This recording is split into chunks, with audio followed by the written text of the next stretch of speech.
Greetings, Jim Mondriger, Orlando, Florida, and site for the 2020 annual training seminar. Just wanted to give you guys, as regional leaders, a sneak preview.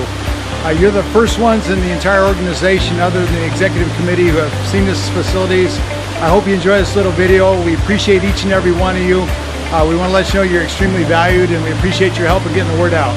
This year's ATS is unlike anything we've ever experienced.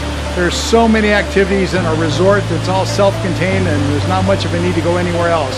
We have waterfall pools, you swim through caves, we have boating, canoeing, sailing, rock climbing walls, a full beach, beautiful walkways to go in and out. We have a beautiful facility that has views that are amazing.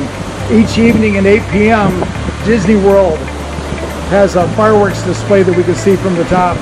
So I just want to encourage you guys to make plans now. We're looking forward to seeing you in July, and just appreciate you and all you do to make this organization everything it is. And so we thank you, and I think God bless you, and thank you.